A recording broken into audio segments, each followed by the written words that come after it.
Amazon turns heads by selecting New York and Washington, D.C. as its new second headquarters. The Florida recount efforts get uglier. And President Trump goes after the French? This is the Ben Shapiro Show. Now listen, while I love mocking the French as much as the next guy, it's always more entertaining when President Trump does it. We'll get to that in just a second. Plus, Alexandra Ocasio-Cortez now finally has a platform to stand on. The platform is she hates Amazon, which is a weird platform, but we'll get to all of that in just a second. First, let's talk about keeping your home safer. Today, over 1 million people use the amazing Ring video doorbell to help protect their homes. Ring knows home security begins at the front door. It doesn't end there. So now they are extending that same level of security to the rest of your home with the Ring floodlight cam. I'm somebody who takes security incredibly seriously, particularly when I look out at the political domain and I see Antifa descending on Tucker Carlson's home. And that's one of the reasons why I have great security at my house, and that security includes Ring. Ring has that amazing doorbell that allows me, when I'm 3,000 miles away, to see exactly who is ringing the doorbell at my house. Very often, burglars will ring the doorbell at your house before they actually rob you to make sure that you're not home. Well, they don't know you're not home if you're picking up the phone, and you can check to see who exactly is at your front door. Also, right now, the floodlight cam is a motion-activated camera and floodlight that connects right to your phone with HD video and two-way audio that lets you know the moment anyone steps on your property. You can see and speak to visitors. You can even set off an alarm directly from your phone. With Ring's floodlight cam, when things go bump in the night, you will immediately know what it is. Whether you're home or away, the Ring floodlight cam lets you keep an eye on your home. Right now, save up to $150 off a Ring of Security kit when you go to ring.com/Ben. That's ring.com/Ben. Again, this is a great service, ring.com/Ben, and save up to $150 off a Ring of Security kit. Okay, so a lot to get to today. We begin today with the announcement by Amazon that they have found their next headquarters too. Now, there was a big year-long search for where they were going to locate their second headquarters. One of the reasons, nobody will talk about, that they are trying to start a second headquarters is because the business climate in Seattle has really gone south. Amazon is not the first company based in Seattle that has started creating headquarters outside Seattle. Boeing famously did this a couple of years ago when they went down to South Carolina with one of their latest plants because doing business in Seattle was too expensive thanks to leftist governance. Well, Amazon had announced like a year ago that they were going to open up a second headquarters. Now they've decided that they're going to open a second and third headquarters. They're going to split that second headquarters. Are they going to locate it in a distressed town in Ohio or Pennsylvania? Are they going to restart industry in a part of the country where industry has been falling away? No, of course not. They're going to locate it in New York and Washington, D.C. So after all was said and done, they're locating this thing in Crystal City, which is basically a bunch of cement buildings just out of D.C., and they're going to be locating it in Queens, which happens to be the home district of, you guessed it, Alexandria Ocasio-Cortez. They've decided to move into Che Guevara's backyard. So that's very exciting stuff. According to the Wall Street Journal, New York City and Northern Virginia will be the homes for Amazon's second and third headquarters, according to people familiar with the matter, ending a more than year-long public contest that started with 238 candidates and ended with a surprise split of its so-called HQ2. In other words, they gave the runaround to 240 cities, then picked the two cities everyone figured they would locate in, the one nearest to legislative power and the one nearest to financial power, New York City and Washington, D.C. The imminent announcement is expected today, according to people. Other cities may also receive major sites, some of the people said. So the second headquarters is divided evenly between New York's Long Island City and Arlington County's Crystal City neighborhoods, which are both located directly across from major city centers. They're saying there will be approximately 25,000 employees in each location. It is unclear exactly what the deal was. Amazon was sort of pitching this publicly so that people could be making overtures to them, tax breaks, tax loopholes, subsidies, and it's not clear what either city did, Crystal City or New York City did, to draw Amazon there. Suffice it to say, I'm not in favor of business subsidies from government. I don't think taxpayers should be subsidizing businesses, just as I don't think the businesses should be taking advantage of taxpayers. With all of that said, what really should be happening is all the tax breaks available to major corporations should be available to every business in a particular area. If New York thinks it's drawing business by paying off Amazon, wouldn't it be drawing more business by lowering the tax rate on all the businesses already in New York? Wouldn't that be a good way to draw more business to New York? It's amazing how the logic seems to go out the window when it comes to leftist governance in major cities. They're willing to offer all sorts of goodies and incentives and chocolate sweets to various companies to come in, and they will cherry pick the companies they want to come in, but they won't lower the overall tax rate and regulatory burden so that more businesses will just enter naturally. In any case, New York City Mayor Bill de Blasio, who's a communist, discussed the Amazon deal Monday night during his weekly television appearance although he didn't confirm that the city had been officially selected. He was hopeful that HQ2 would come to New York City. He said, "We're talking about the single biggest economic development deal in the history of New York City." Again, if you really want to make an economic development deal for New York City, you just get rid of a lot of the taxes and regulations and rent controls and all of the idiotic policies Bill de Blasio has followed that have alienated a lot of businesses from New York City and to other places in the country. Amazon is also moving to New York in order to face up against Google because Google is also looking to expand into the city. Apparently, Alphabet Inc., which is Google, is going to add office space for more than 12,000 new workers, which is an amount nearly double the search giant's current staffing in the city. Amazon had recently been in late-stage negotiations with several locations, including New York, Crystal City, and Dallas. Aside from its HQ2 decisions, Amazon may also announce other cities have won big projects. One of the reasons, by the way, that Amazon is moving to Crystal City is because it is, number one, close to DC, and number two, it's close to Jeff Bezos, who's the founder of Amazon and has his house over there. So in sheer size and proximity to Washington, Reagan National Airport, metro stops, and other transportation, Crystal City was an attractive prospect for Amazon's ambitious second headquarters plans. Also, it is largely in the hands of a single developer, which means that they can grab as much real estate as they want.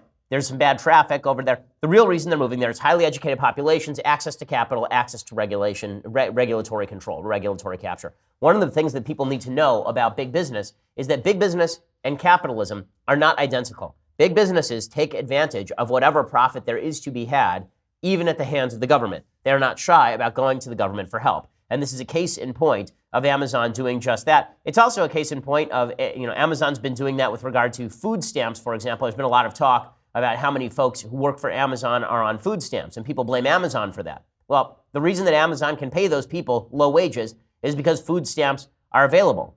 And overall, the rip on Amazon, that Amazon is a terrible, terrible employer, is simply not true. Well, regardless, so my general points are two. One, when business comes to a city, it is good for the city. Two, when businesses come to a city because the city is paying the business to come to the city, that is ripping off taxpayers. Both of these points can be true at once. Alexandra Ocasio-Cortez in New York is very, very upset about Amazon moving into her city for one good reason and for mostly bad reasons. So here is what she tweeted out today. Our favorite congressperson who thinks that I catcall her. She says, "We've been getting calls and outreach from Queens residents all day about this. The community's response, outrage." So first of all, I really, really doubt that the response of Queens to a massive company moving into Queens and bringing 25,000 jobs was outrage. I can't name the number of cities that, really, I don't think any cities exist where people are deeply, deeply outraged overall about major companies moving into their midst, except for the fact that there are a certain group of people who are afraid they won't get jobs from Amazon and are afraid that upward pressures in housing and gentrification are going to push them out. I assume those are the people that Alexandra Ocasio-Cortez is talking about. And the reason that all of that is happening is specifically because of policies that Alexandra Ocasio-Cortez pushes. The policies that she pushes include rent control, they include wage subsidies, they include heavy regulations of business. All of these policies are likely to result in less employment in the area and upward pressure on rents. How do we know this? Because Amazon's original headquarters in Seattle has been pressured by just those things. Seattle recently tried to pass a head tax on Amazon, trying to tax them for every employee in the city, which is one of the reasons why Amazon is fleeing to other parts of the country, or at least diversifying its labor base across other parts of the country. The reason there's been upward rent pressure in Seattle is because of serious restrictions on the sort of housing that people can build.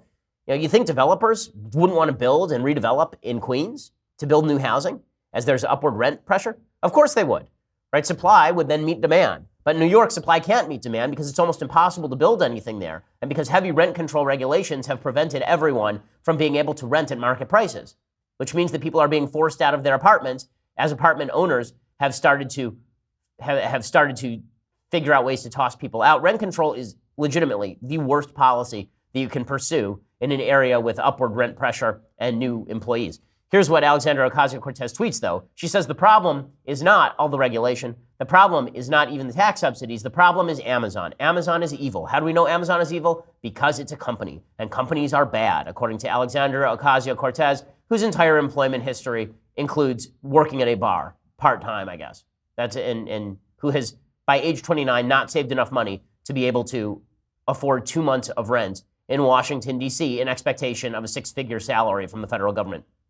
Here's what she tweeted out. Amazon is a billion-dollar company. The idea that it will receive hundreds of millions of dollars in tax breaks at a time when our subway is crumbling and our communities need more investment, not less, is extremely concerning to residents here. Well, number one, this is the part where I say she's sort of half right. She's right that Amazon should not be getting all sorts of tax breaks. Everybody in New York should be getting all sorts of tax breaks. She's wrong here, though, when she suggests that what we really need is more tax dollars poured into the MTA. $15 billion a year is spent on the MTA, more than the entire GDP of 70 counties in the United States. Okay, the MTA is not bankrupt because it's lacking tax dollars. The MTA is bankrupt because people are not actually paying what it costs to ride the subway. And every time there's a proposal to raise the subway fee in New York City, everybody cries about it, and then they just toss more taxpayer dollars at it, and then it doesn't get solved. And the fact is that the MTA requires higher subway fees. I mean, that's just the reality of the situation.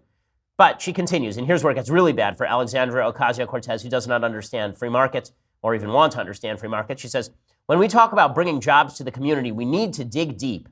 And here we get into the full-on socialist, not democratic socialist, socialist Alexandria Ocasio-Cortez, who wants to control the means of production. Because I want a part-time bartender figuring out how Amazon, a billion-dollar company, ought to run its business. A company, by the way, with 600,000 employees globally. I want Alexandria Ocasio-Cortez determining how exactly Amazon can maintain profit and also ensure employment. She says, when we talk about bringing jobs to the community, we need to dig deep. Has the company promised to hire in the existing community? Well, in this particular case, yes. I mean, they're not shipping in a bunch of people from Portland. What's the quality of jobs and how many are promised? Are these jobs low wage or high wage? Are there benefits? Can people collectively bargain? Okay, number one, the company is going to hire precisely the number of people that it needs to fill particular jobs because this is how markets work. As for the idea that Amazon is going to unionize, Amazon is not going to tolerate unions because Amazon does not need to tolerate unions. Amazon, again, employs hundreds of thousands of people. And if they were to raise the labor rates, presumably they would also lay some of those people off. This is what happens whenever there's a government-enforced attempt to raise wages. There's a backlash in terms of employment. In a second, I'm going to explain why Alexandria Ocasio-Cortez is so wrong here and why, unfortunately, her particular perspective on what government should do with business is not restricted to one side of the aisle. Well, we'll talk about that in just 1 second. First, let's talk about what you would do in case of disaster. So over where I live in Los Angeles right now, there are these major wildfires. They've caused people to have to evacuate their homes. Some folks can't get out to the market. Some people don't have access to all the supplies that they need. Well, if you were in the path of a disaster, you would certainly be happy to know that you had all of the supplies necessary in order to survive. And that's why you need My Patriot Supply. You need a plan for food storage and water filtration when emergencies strike, protection from disaster, survival tools. Get those items at My Patriot Supply. My team here uses them, and you should too. They've helped over 1 million hardworking Americans become more self-reliant. My Patriot Supply sells hundreds of items, including emergency food kits, gravity-powered water filtration systems at mypatriotsupply.com. That's mypatriotsupply.com. Could be an earthquake, a cyber attack that freezes the banking system, could be a disaster that shuts down the power grid. There are plenty of bad eventualities that you could think of, and a lot of them actually happen. I mean, how many of you have experienced some sort of natural disaster? Certainly we in California have. For all these emergencies and more, get your supplies to be more self-reliant at mypatriotsupply.com. No more rushing to find empty store shelves because you're too late. Do it now so you're prepared. mypatriotsupply.com. That's mypatriotsupply.com. Okay, so Alexandria Ocasio-Cortez again, she tweets that she wants to know what kind of jobs are going to be created by Amazon. And this has been the great sort of pitch that had been made by people like Bernie Sanders about Amazon. Ooh, they're not paying their workers enough. Okay, here is the reality of the situation.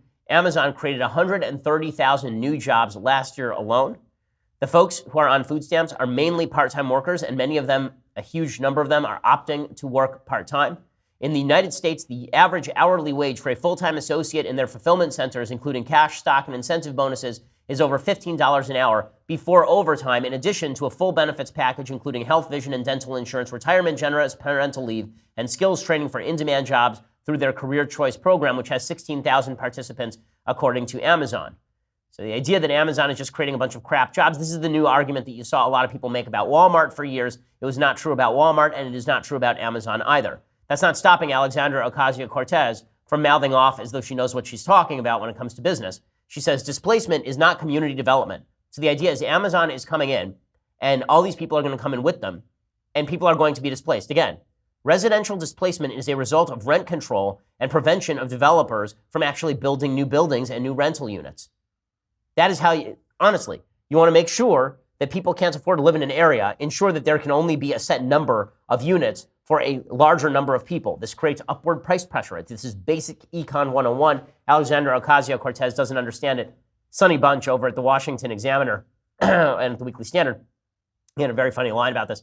He said, if she's so worried about displacement, you know what we could do? We create a company town, like we call it Prime Town. And in Prime Town, all the workers would have to live in Prime Town. They would have to live in the area, and they would actually have to spend part of their paycheck with Prime Town, and they would be given company scrip to spend on various products, and all of the services would be provided by that company. And nothing bad would ever happen. Right? If this idea sounds good to you, then you should think about every coal company in the 1930s and 40s that did have these company towns and which ended up being wildly restrictive and preventing people from living free lives. You can't have it both ways. Either you want control from the top or you don't want control from the top. More on this in just 1 second. So Alexandra Ocasio-Cortez didn't stop there. She ripped on Amazon's job quality now that Amazon is moving to New York City, into Queens, because I'm sure what Amazon really wanted was to be harassed by Alexandra Ocasio-Cortez when they decided to move to Queens. She ripped on job quality. She ripped on displacement. She says, we need to focus on good health care, living wages, affordable rent. Corporations that offer none of those things should be met with skepticism. Okay, well, number one, a corporation that does not offer a living wage is not in business for very long because all of its employees are dead. That does not mean that all employers are paying what they should be paying. They're paying what the market will bear.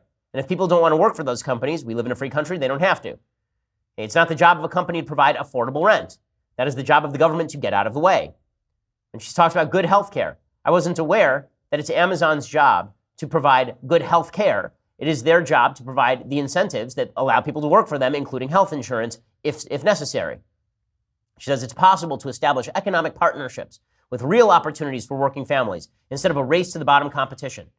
If you think that it's a race to the bottom competition to bring in a company that has 25,000 employees into your area, I don't know what to tell you. She also, by the way, says investing in luxury condos is not the same thing as investing in people and families. Well, investing in condos is the same thing as investing in people and families because guess who lives in the condos, you moron? I mean, legitimately, this is a stupid point. Investing in new rental units is one of the ways that you provide housing to people. In fact, it is the chief way that you provide housing to people. And you know who occupies those luxury condos? All of the rich people who otherwise would be living in rent-controlled hovels in Queens. Says shuffling working class people out of a community does not improve their quality of life. Again, the only reason that those people would be shuffled out of the community is due to regulation. And finally, she concludes, lastly, this isn't just about one company or one headquarters. It's about the cost of living, corps paying their fair share, etc., assuming corps means corporations. It's not about picking a fight either. I was elected to advocate for our community's interests, and they've requested clearly to voice their concerns. Okay, well, what's your proposal? To ban Amazon? To force Amazon to pay higher taxes again so they can take all those jobs and leave? Right, to ensure that Amazon pays for affordable housing by presumably using the power of government to cram down on them. It's amazing how folks who are in favor of social control of the means of production are suddenly shocked when all of that turns out to be a giant failure. You can't have it both ways. Either you want your area to get nicer, which includes bringing in businesses that bring with them jobs and upward mobility and, indeed, upward rent pressures, or you can sit there and you can talk about how you're helping your community when you're actually not helping your community. It's truly amazing when folks suggest that gentrification is terrible for a community, and then they decry that no jobs are coming to the community. You can't have it both ways. If jobs come to the community, it's because crime rates have gone down and because people are moving in who are trying to work at those companies and because economic pressures are moving rents up. Right? All those things come as a basket. There is no world in which rents stay the same with high regulations and yet more jobs come into the neighborhood. That has never happened in human history because it violates every basic law of human behavior and economics. It is amazing, though, to watch the conflict between Alexandra Ocasio-Cortez and Bill de Blasio. Bill de Blasio, of course, understands that he has to subsidize Amazon to come into New York City in order to overcome the burden of having to work with places like Queens with all of its regulatory burdens. You know, the fact is that people like Alexandria Ocasio-Cortez and Bernie Sanders, they like to talk about the Nordic countries and how the Nordic countries are wonderful places to live. You know what the Nordic countries don't do? Tax their businesses at exorbitant rates. The Nordic countries, the reason that their economies are able to work okay is because their economies are largely based on low business regulation and low cost of doing business in those states. Where Norway and Denmark and Sweden, where all those countries go off the rails when it comes to their domestic tax rates. And Alexandria Ocasio-Cortez presumably wants those too. This is what she'll never tell you, what Bernie Sanders will never tell you. If you want to pay for Alexandria Ocasio-Cortez's program, it's not enough for her just to glom onto Amazon and take away their profit margin. In the end, she's going to need to go to people who are middle class in the United States and take away all their money too. The tax rates in places like Denmark are 60% for people making above 50, 60 grand a year. And she's never going to tell you that. She's never going to tell you that because what she wants is to be able to tell you you can have everything. You can have low tax rates as a middle class person, and you don't have to move out of your rent control department, and you can have a job from Amazon. That is not the way any of this works. Okay, in just a second, I want to talk to you about Jim Acosta and CNN, who are now suing President Trump. Also want to talk about a situation that has broken out in the Gaza Strip in Israel. A few people are talking about it, but you'll only hear about it when Israel actually fights back, because that's the way this works. First, however, let's talk about your back comfort. So when you got a back problem, it's the worst thing in the world. I've had my back seize up before after working out. I've had a sore back before. I've had situations where I've had to lie on just a flat hardwood floor. You know, it's really difficult when you got a back problem to deal with it, and that's why you might need Teeter. The Teeter inversion table is just fantastic. With the Teeter inversion table, you use gravity and your own body weight to decompress your spine, relieve pressure on your discs and surrounding nerves. My personal trainer, Derek, he's a guy who has right now some pretty severe back problems. He's been using the Teeter inversion table, and he tells me it's really been helping. It makes him feel stretched out, makes him feel sort of elongated, and it elongates his spine, makes him feel more comfortable. And I mean, this is a guy who's been in serious pain for a while. Decompressing on a Teeter inversion table for a few minutes a day is a terrific addition to anyone's daily routine to maintain a healthy spine and an active lifestyle without the pain. I feel really good when I get off the Teeter inversion table. I got one in my house. It decompresses the spine, and it's good for my shoulders as well. They're offering a great deal right now just for my listeners. For a limited time, you can get the brand new 2019 Teeter Fit Spine Inversion Table Model with bonus accessories and a free pair of gravity boots, so you can invert at home or take the boots with you to the gym. Teeter inversion tables have thousands of reviews on Amazon. They are rated at 4.6 stars, and that's for a reason. With this deal, you get $150 off when you go to teeter.com/Ben. You also get free shipping, free returns, a 60-day money-back guarantee, so you really have nothing to lose. Remember, you can only get that new 2019 Teeter Fit Spine Inversion Table plus a free pair of gravity boots by going to teeter.com/Ben. That's teeter.com/Ben. Go check it out right now. I've done my homework. This is the best inversion table on the market. Go check it out right now. Teeter.com/Ben. Okay, meanwhile, the great battle of our time between Jim Acosta and Donald Trump continues, because this is just what the country needs. This is what the country needs. CNN has now sued President Trump, demanding the return of Jim Acosta to the White House, because presumably he has some sort of right to be in the White House. Now, it is true, the federal government is not allowed to engage in viewpoint discrimination. So the federal government cannot just decide that they don't want somebody covering the White House because they don't like the guy's viewpoint, right? That would be a violation of certain basic First Amendment precepts. And there's an argument to be made that President Trump is doing that with Jim Acosta, but that's not really what's happening with Jim Acosta, right? Because the fact is, 95% of the press room hates President Trump. 95% of the press room agrees with Jim Acosta, and Trump isn't banning any of those people. In reality, President Trump banned Jim Acosta because Jim Acosta would not give up his microphone and instead insisted on holding his microphone, overriding all the other reporters, and yelling at the President of the United States in the middle of a press conference. CNN is suing anyway. They're suing the Trump administration, demanding that Acosta's press credentials to cover the White House be returned. The administration revoked them last week, obviously. The lawsuit was filed Tuesday in Washington, D.C. District Court. CNN claims the revocation of Acosta's press pass violates the constitutional rights to freedom of the press and due process. CNN is asking for an immediate restraining order to return Acosta to the White House. There's no immediate comment from the administration. This seems like a sort of bizarre argument, again, because he did violate certain basic rules of the press room. When the White House suspended him, it said that it did so because he placed his hands on an intern who was trying to take the microphone from him. Really, it was, in my opinion, incidental contact, but CNN is making the claim that this is really about the president doesn't like Acosta, and so he doesn't want Acosta there. Again, I think that's a weak argument. President Trump hates every member of the press that he can find, including April Ryan, who has not had her press pass revoked in the White House. So there are plenty of people in the White House press room who President Trump cannot stand. All those people are still attending every single day. So the claim by CNN that this is simply about Trump doesn't like Acosta seems far-fetched to me. I don't buy it. Okay, meanwhile, in other news, it must be pointed out that there are hundreds of rockets a day that are now falling on Israel. I'm getting emails from people, videos from people who are legitimately living in their basements. They're living in bomb shelters right now across Israel because of hundreds of rockets that are descending from the Gaza Strip.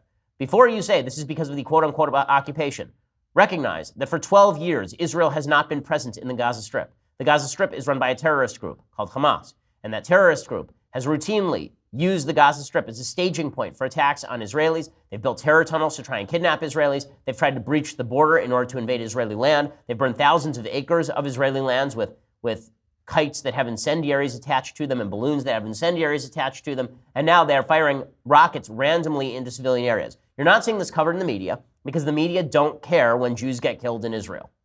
The media don't care about that.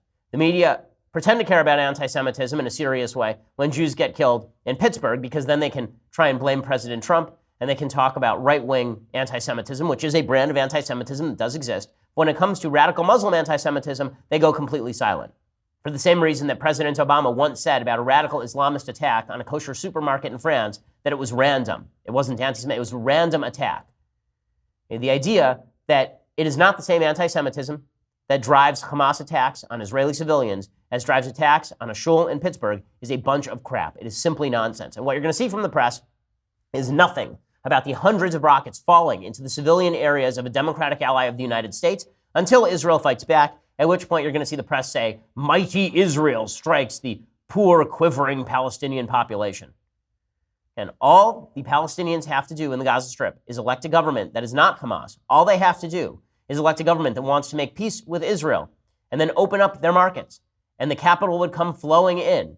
Gaza has some actual nice seaside territory, but they're not going to do that because there's an ideological commitment to the destruction of Israel and the murder of Jews. These rockets are not directed at military installations. This is not a war. This is an attack on a civilian population very deliberately, and the media will ignore it up till the point when Israel fights back, at which point they will blame the Jews. That is in and of itself an aspect of leftist anti-Semitism that manifests itself every time the media cover the conflict between Israel and the Palestinian Authority and Hamas and Islamic Jihad. Every time that conflict breaks out, the media suggests that Israel is at the top of the power hierarchy, and therefore Hamas's attacks on Israel are not really anti-Semitic. It's really about power relationships. And this is how they cover for radical Muslim anti-Semitism. But what we are watching right now, schools being hit, bakeries being hit. I mean, there's 52 Israelis who have gone to hospitals thanks to bombs randomly falling in their midst. Again, hundreds of rockets being shot every day. I mean, this is the worst it's been in Israel since the 2014 Gaza war. It's really been quite awful over there. You can see the videos online that will never be covered by the mainstream media. There's a pretty heartbreaking video of a dog that had been fatally wounded by a rocket that just fell into a civilian area. You know, all of this, again, will be ignored by the global media up until the point at which Israel starts to defend itself, at which point Israel will be condemned for disproportionate force. And all of the people on the left, like the J Streets of the world, who will condemn Israel at that point, demonstrate exactly what it is that they are, which is a bunch of anti-Semitic enablers. If you're enabling all of this, then you are part of the problem. And meanwhile, in other news, over in Florida, the recount process continues to be a complete crap tornado. It's a disaster. According to Mark Caputo over at Politico, Broward election chief is likely to be forced from office by Rick Scott and Ron DeSantis. That makes perfect sense. That makes perfect sense because, again, she's awful at her job. Her name is Brenda Snipes. Here's what Mark Caputo writes. Counting unlawful votes, destroying ballots, sunshine law violations, busted deadlines. So many controversies have bedeviled Broward County election supervisor Brenda Snipes, culminating in her office's troubles in the aftermath of Florida's chaotic 2018 elections, that her days in office are now numbered, insiders and lawmakers say. She was bound by law to start turning in election results within 24 hours of the actual election taking place. Instead, it took her a week, and then she was suddenly discovering ballots coming in out of nowhere. Now, that doesn't necessarily mean election fraud took place, but one of the reasons that you want to have these laws on the books in the first place is to fully ensure that election fraud does not take place. Right? This is one of the things that we actually care about in the United States. It's quite important that we have these laws on the books. We want no even appearance of impropriety. That's why we have sunshine laws. That's why we have reporting obligations. Brenda Snipes blew through all of those. The difference between the right and the left on this issue is the left keeps saying, well, we just want all the votes counted. No, you want all of the votes counted, including illegal votes. The right wants only legal votes counted and according to the process of law. That's a real differentiation. And it is amusing to watch the positions flip-flop when it comes to Florida and Georgia. In Georgia, there are some election problems, and suddenly the Democrats are saying that election fraud took place and that they lost there because of election fraud. But when Republicans say that they're worried about election fraud in Florida, then all of a sudden it's the end of the republic. It's the end of the world when Republicans talk about the possibility of election fraud in Florida. When Democrats talk about election fraud in Georgia, then all of a sudden it's perfectly legitimate. When Democrats talk about how Trump stole the election because of the Russians, perfectly legitimate, not a threat to the democracy in any way. When Republicans talk about an actual official, Brenda Snipes, who has a history of destroying ballots and counting unlawful votes, when they talk about maybe that's a problem, then all of a sudden they're delegitimizing election results. Truly amazing. We'll discuss that more in just 1 second. But first, let's talk about how you can invest better. Robinhood. It's an investing app that lets you buy and sell stocks, ETFs, options, and cryptos, all commission-free. They strive to make financial services work for everyone, not just wealthy folks. It's a non-intimidating way for stock market newcomers to invest for the first time with true confidence. Folks at our office use Robinhood, and they've shown me how it works. It is clear, and it is easy to use. They have easy to understand charts, market data. You can place a trade in just 4 taps on your smartphone. Also, it lets you view stock collections, like 100 most popular, or sectors like entertainment and social media. They have analyst ratings of buy, hold, sell for every single stock. And their commission fee is that there are none, right? There are no commission fees. Other brokerages charge up to $10 for every trade. But with Robinhood, you trade stocks and you keep all of the profits. This is the best way to learn the stock market is simply by participating in the stock market. You can do that by using Robinhood. Robinhood right now is giving my listeners a free stock like Apple, Ford, or Sprint to help build your portfolio right now. Sign up at shapiro.robinhood.com. It's shapiro.robinhood.com. Go check it out. It's super user-friendly. It's really easy. And for a lot of my young listeners who are interested in getting into the stock market, it's a great introduction to the stock market. shapiro.robinhood.com. Go check it out right now. Okay, well, I have a lot more to say on the Florida situation. Plus, I want to talk to you about the 2020 race and where Democrats could be in danger of making a very large mistake. Plus, Michelle Obama made a pretty absurd comment that I want to talk about in just a second. But for all of that, you're going to have to go over to dailywire.com and subscribe. For $9.99 a month, you can get a subscription to Daily Wire. You get the rest of this show. You get the rest of the Andrew Klavan's show. You get the rest of Michael Knowles' show. You also get early access to Another Kingdom. Don't miss the next chapter of Another Kingdom, which is our fictional series. It's really produced up. It's performed by the execrable Michael Knowles, who's a better actor than he is a human. Today, subscribers have exclusive access to Episode 7, The Secret of Horror Mansion, also known as Hillary Clinton's Chappaqua home. If you're not a subscriber, you can listen to the entire episode on Friday via YouTube and SoundCloud. Only subscribers get to watch the full show. So go check that out right now. All sorts of great goodies that you get when you become a subscriber. Also, you get this, the very greatest in beverage vessels. The leftist here is hot or cold tumbler.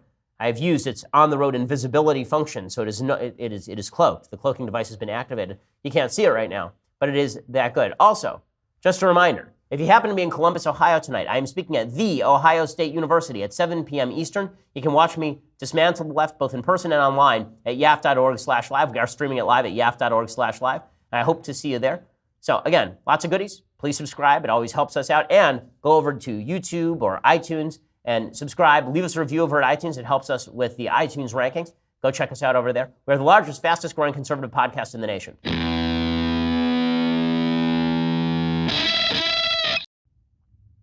So again, Brenda Snipes is losing support from her fellow Democrats, and she faces the likelihood of a suspension by Governor Rick Scott or Ron DeSantis. That makes perfect sense. Again, she's been awful at her job. Senator Marco Rubio said this is not just the most troubled elections office in the state, it's the most troubled elections office in the nation. She has shown Brenda Snipes she's incapable of conducting a large, important election in a way that inspires public confidence and trust. She's been found to have destroyed ballots in violation of the law, opened absentee ballots early in violation of the law, misprinted ballots have gone out. And naturally, she's so incompetent that Democrats are trying to blame Republicans at this point. Andrea Mitchell on MSNBC falsely tried to claim that Brenda Snipes was a Republican. We should also point out that Brenda Snipes in Broward County is a Republican appointed by then Governor Jeb Bush. So she was put in by a Republican governor after the mess that we all remember from 2000. And she's hardly a Democratic official. No, she is a Democratic official. She is, in fact, a Democratic official. She was replaced on the Broward County Elections Board by former Governor Jeb Bush when her predecessor was also terrible. She's a Democrat. She's a registered Democrat. She went on to win 4 elections to cement her hold on the heavily Democratic county's election machinery. So yes, she's a Democrat. Trying to blame it on the Republicans is not exactly going to help. None of this is good for the state of the nation when it comes to elections. And by the way, for all the folks in the media who keep claiming that Republicans are throwing elections into doubt, I will remind them that they have been doing this since Donald Trump won election in 2016. I will also remind them that over in Arizona, where Martha McSally sadly lost her election bid against insane person Kyrsten Sinema, she has not claimed elections fraud in any way, shape, or form. She has not claimed elections impropriety. A recount happened. She lost the recount, and she accepted the results of the recount because there wasn't this sort of elections impropriety. This is not stopping Democrats and folks in the media from claiming that Republicans are trying to overthrow democracy by calling for people to actually abide by the law in Florida. David Leonhardt, an opinion columnist over at the New York Times, he says, America finally has a pro-democracy movement, and it did very well at the polls last week. And he talks about measures to reduce gerrymandering and the attempts to finish gerrymandering. Okay, here's the reality. Well, all of the laws with regard to gerrymandering and voter ID, right, these are not laws designed to disenfranchise voters. Gerrymandering has always been a contentious partisan issue. It has never prevented a party from gaining power when there is a sweep. The notion that Republicans are standing against democracy, it'll be interesting to see how many Democrats start calling for an end to gerrymandering now that Democrats control an enormous number of governorships. Suddenly, it seems like all of those concerns will simply go by the wayside. Meanwhile, Democrats are also trying to claim that the White House is cracking down on the Mueller investigation, again, without evidence. There's a New York Times story out yesterday claiming that the White House is trying to use Matt Whitaker, the new acting attorney general, to crack down on the Mueller investigation. There's not a lot of evidence to suggest that is the case. Again, anonymous sources from the New York Times says people close to Mr. Trump believe he sent Mr. Whitaker to the department in part to limit the fallout from the Mueller investigation. White House aides and other people close to Mr. Trump anticipate that Mr. Whitaker will rein in any report summarizing Mr. Mueller's investigation and will not allow the president to be subpoenaed. We should investigate, by the way. We should investigate exactly what this language means. Quote, people close to Mr. Trump believe he sent Mr. Whitaker to the department in part to limit the fallout from the Mueller investigation, one presidential advisor said. Who the hell is that presidential advisor? Are they still currently working with the White House? Not clear. If you're an outside the White House advisor, could be Steve Bannon, who's just deciding to make trouble for people who are still inside the administration. It could be a lot of folks. But the minute that Matt Whitaker tries to shut down the Mueller investigation, he will immediately be shut down by Congress. And everybody knows it. Also, it's idiotic. If they actually tried to use Matt Whitaker, the acting attorney general, to shut down the Mueller investigation, come January, the Democrats are in control of Congress. You don't think that Robert Mueller will be called to testify in open testimony about Donald Trump if that happens? You don't think it would become just another point against Trump in an impeachment hearing on obstruction if you were to use the acting attorney general to shut down the Mueller investigation? I don't believe this story at all, but it's not stopping the Democrats from claiming that Donald Trump is on the verge of shutting down the Mueller investigation. So all the talk about elections legitimacy and all the talk about democracy and all the talk about the process working as the process is supposed to work, it is Democrats who have been continuously claiming that the process didn't work how it was supposed to work in 2016 and who are claiming that President Trump is corruptly keeping his office now without any evidence that that is, in fact, the case. Now, all of that is pretty ugly. And it does speak to the radicalization of the Democratic Party that I'm not sure Nancy Pelosi can stave off. It's kind of fascinating to watch. The Democratic Party is now split between the moderate Nancy Pelosi wing. Yes, I said that phrase, moderate Nancy Pelosi wing. And I say moderate not because she's a moderate, but because compared to the intersectional coalition about to take over the Democratic House, she's a quote-unquote moderate. And this is the battle, the intersectional coalition and Nancy Pelosi. There is a piece by the New York Times, Cheryl Gay Stolberg writing, meet the new House Democrats. They may not toe the party line. There is a former NFL linebacker, a climate scientist, and a rapper with a Harvard Law degree. There's one immigrant from Somalia and another from Ecuador. There are two former CIA officials, an Air Force veteran, a former Navy helicopter pilot, and a retired Marine commander, all of them women, not to mention a pediatrician and a human rights advocate. But these and other newly elected House Democrats arrive in Washington for their orientation this week. They will reflect the most diverse, most female freshman class in history. The class is ideologically diverse as well. And herein lies the problem for Democrats. And we're going to get into that problem in just 1 second. So the big problem for Democrats is that their caucus is pretty fractious.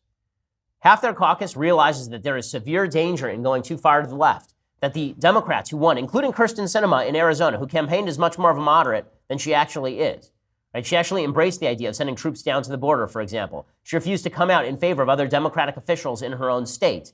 And that's probably why she won in Arizona. The moderates won, but the radicals in the Democratic base are suggesting that they want more radicalism. More cowbell is the answer. Steve Phillips, making that case in the New York Times, says, do the math. Moderate Democrats will not win in 2020. He says, Andrew Gillum and Stacey Abrams, progressive African-American Democratic candidates, may not have won their races for governor in Florida and Georgia, but the strategy they followed is still the best strategy for Democrats to win, inspiring, mobilizing, and turning out voters of color and progressive whites. I've argued this strategy for years. In my 2016 book, I analyzed President Barack Obama's victories in the context of the country's changing demographics. The implications of the Gillum and Abrams races are profound, and learning the right lessons from 2018 is key for Democrats as they look ahead to the 2020 elections. He says, over the past 20 years, the best performing Democratic candidates in statewide elections in Florida and Georgia have been Mr. Obama, Mr. Gillum, and Ms. Abrams. This year, Ms. Abrams dramatically increased Democratic turnout, garnering more votes than any other Democrat running for any office in the history of Georgia. She did turn out heavy Democratic votes. She still lost in Georgia. If she'd been a moderate black Democrat in Georgia, then she probably would have won. She did not win because she was not, in fact, a moderate black Democrat, and she was unable to turn out enough suburban votes to bring her victory, even in an election where the Georgia 6th swung to the Democrats. So the Democrats are in danger of falling off a cliff with regard to their own radicalism. And that makes some sense. That makes some sense because the Democratic base is owned lock, stock, and barrel by the intersectional coalition built by Barack Obama. And this is a coalition built by the Obamas and coming from people like Michelle Obama. Look, Michelle Obama is an eminently talented person. She is very charming on camera, but her mentality is an intersectional mentality. How do you know that? Because here's what she said when she talked about meeting Barack Obama for the first time. She said she was suspicious of Barack Obama because white people liked him. I have my suspicions when a bunch of white folks fawn out over a black man because I sort of think, okay, he can talk straight, so they think he's wonderful. So. Okay, I love that she's able to say this and get away with it. But imagine if there were a white woman who said about her husband, you know, I have my suspicions when a bunch of black people love my husband. Like that'd be really a problem, right? Michelle Obama can say that sort of thing because of the intersectional politics being pushed by the folks on the left. And this intersectional politics is actually Donald Trump's best bet for re-election. All he has to do is make an appeal to the suburbs on the basis of the radicalism of the Democrats. Again, this radicalism led by intersectional politicians and Bernie Sanders acolytes like Alexandria Ocasio-Cortez or Andrew Gillum. But the fact is that moderates were the ones who won the key elections across the country. Democrats are turning away from those moderates because they believe that they can go as radical as they want to be. They may be suckered into believing that they can run somebody supremely radical in 2020 and win. I don't think that that is actually the case. And I think that would be a huge mistake for Democrats to make, but it is their mistake to make. Now, a couple of quick notes that I think are necessary here. Number one, I really don't, I think because the Democratic base is so pandering toward intersectionality, it makes it very difficult for folks in 2020 like Kirsten Gillibrand. Kirsten Gillibrand, the senator from New York, who wants to run for president. She's a deeply dishonest politician. She has shifted her positions on everything from guns to abortion. She has done so specifically in order to pander to a far-left base. She's not good at her job. And she says that she wants to run for president in 2020. I think she has no shot at the nomination in 2020. Okay, so are you staying in the Senate or are you going to run for president? Well, I'm obviously very dedicated to serving New Yorkers, but that is a very important moral question that I've been thinking about. And I've been thinking about it because, as we said earlier, what President Trump has been putting into this country is so disturbing, so divisive, so dark that I believe that I've been called to fight as hard as I possibly can to restore that moral integrity, that moral decency. That sounds like a yes. So I'm thinking about it. Mm-hmm. Okay.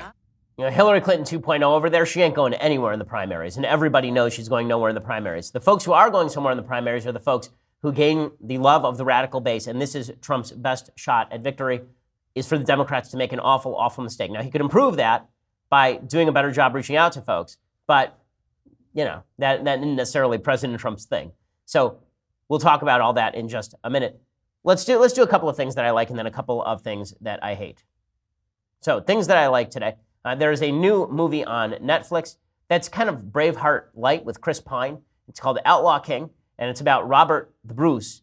And the movie is pretty good. I would say it would be better if it had a little bit more fleshed out character development. The best thing in it is Aaron Taylor Johnson, who's a really underrated actor. You remember him from the movie Kick-Ass. Also, I think he was the main character in 2014's Godzilla, another underrated film. Outlaw King it's pretty good. It does not cover William. Basically, it covers from when William Wallace dies and on. So you remember if the end of Braveheart, after William Wallace is drawn and quartered, which is an unpleasant way to go, then there is the long shot of the field where his sword is, and then it says that Robert the Bruce sort of picks up the sword and ends up winning Scotland's freedom. Well, this is the movie where Robert the Bruce basically does that. Here's a little bit of the preview. Thinking about revenge. Where's Robert? Where's your husband? It tears at the soul. Where's your brother? But it can also be a weapon.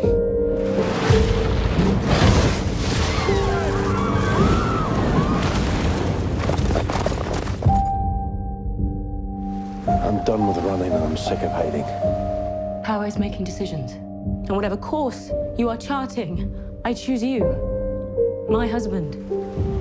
I will say this. The film has some of the best battle sequences, ancient battle sequences I've ever seen. I mean, there's one night battle in a forest. The sequence is pretty stunning. And then there is a battle sequence near the end that is fully spectacular. I mean, it's an incredible battle sequence, brutal and historically accurate. The film itself is pretty historically accurate as well. I think that it's worth to watch. It's very brutal. I mean, I will say that this movie is not for the faint of heart. There's a lot of blood and there's a lot of guts, and I mean like actual guts. So if that's your sort of thing, then you'll like Outlaw King. If it's not, then you probably will not. Okay, time for a couple of things that I hate. Okay, so first thing that I hate, this is just a terrible story. A police officer in Chicago allegedly killed a black security guard who was holding down a suspected shooter at a bar he worked for, according to Paul Bois over at Daily Wire.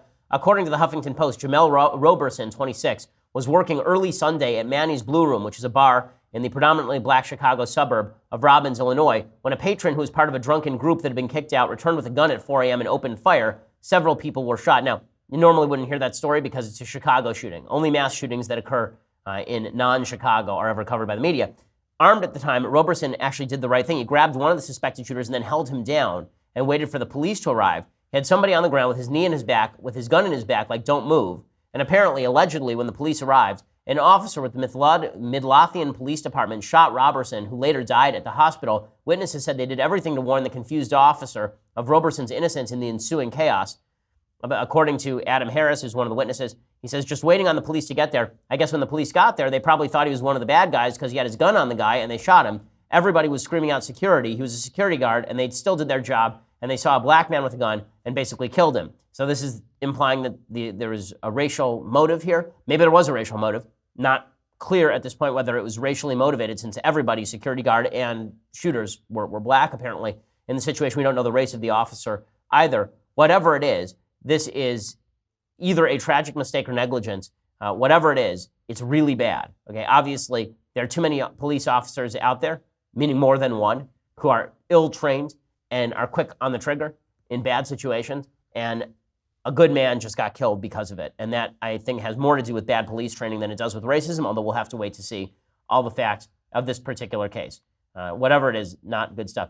Okay, other things that I hate. So Stan Lee passed away yesterday, which is really sad. It's never quite as sad when somebody dies at age 95, right? I mean, that in and of itself doesn't carry the same sort of tragic weight as somebody dying before their time. 95 is definitely a full life. And Stan Lee led, certainly, a full life. He was responsible for Spider-Man, the X-Men, Thor, Iron Man, Black Panther, and the Fantastic Four. Pretty full career. He began in the business in 1939, and he created or co-created an enormous number of characters. He's basically responsible for the Marvel Universe. His final few years were tumultuous, according to The Hollywood Reporter. After Joan, his wife of 69 years, died in July 2017, he sued executives at POW Entertainment, a company he founded in 2001 to develop film, TV, and video game properties, for $1 billion, alleging fraud, then abruptly dropped the suit. Weeks later, he also sued his ex-business manager. So once people get older, sometimes things get kind of rough. But what he's going to be remembered for, obviously, is all the characters that he created and were beloved to teenagers and adults now across the world.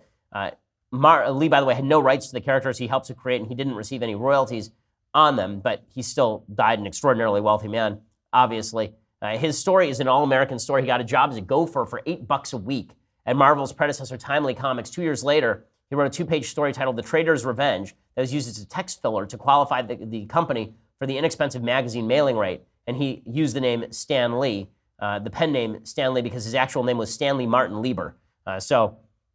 Pretty great story, and obviously, I think everybody's thankful to Stan Lee for the characters he created and that we enjoy. Okay, other things that I hate, final things that I hate. President Trump decided that he would go off on France. This is not a thing that I hate. It's a thing I slightly dislike, I think is fair. Now, the president needs to stop feeding his id. It's not going to happen, but he needs to stop feeding his id. If you don't want to alienate folks, then you shouldn't look like you are responsive to every criticism. The president was criticized by Emmanuel Macron, the president of France, while he was over in France. And he could have made a speech explaining what nationalism is, what patriotism is, what America stands for. It would have been a great opportunity to do that in the aftermath of Macron's statement. Instead, he went on Twitter and whined about French wine. I kid you not. He said, "On trade, France makes excellent wine, but so does the U.S. The problem is that France makes it very hard for the U.S. to sell its wines into France and charges big tariffs, whereas the U.S. makes it very easy for French wines and charges very small tariffs. Not fair. Must change." Now, I'm fine with the idea that France should lower its tariffs on American wine, but it's weird that this sprang to mind immediately after the French were ripping President Trump. I mean, I don't think that's a big coincidence.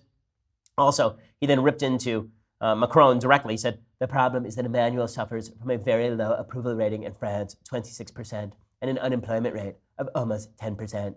He was just trying to get onto another subject. By the way, there's no country more nationalist than France. Very proud people, and rightfully so." And then he tweeted out, all caps, "Make France great again."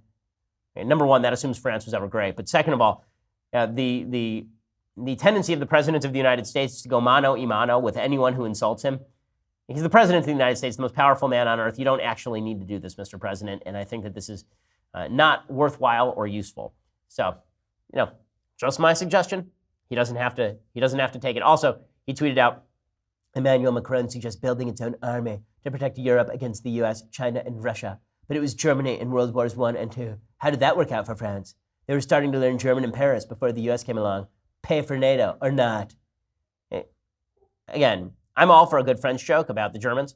But with that said, you can't simultaneously say you don't want to pay for NATO anymore and that NATO is not in America's interest and that the EU is not in America's interest, and then be upset when the Europeans start to form contingency plans to defend against things like Russia. So that is what it is. All right, well, we will be back here tomorrow with all the latest. Tonight, we are in Columbus, Ohio, at The Ohio State University. We look forward to seeing you there if you're in town. If not, you can stream it online at yaf.org/live. We'll see you then. I'm Ben Shapiro. This is The Ben Shapiro Show. The Ben Shapiro Show is produced by Senya Villarreal, executive producer Jeremy Boring, senior producer Jonathan Hay. Our supervising producer is Mathis Glover, and our technical producer is Austin Stevens. Edited by Alex Zingaro. Audio is mixed by Mike Caramina. Hair and makeup is by Jesua Alvera. The Ben Shapiro Show is a Daily Wire Forward Publishing production. Copyright Forward Publishing 2018.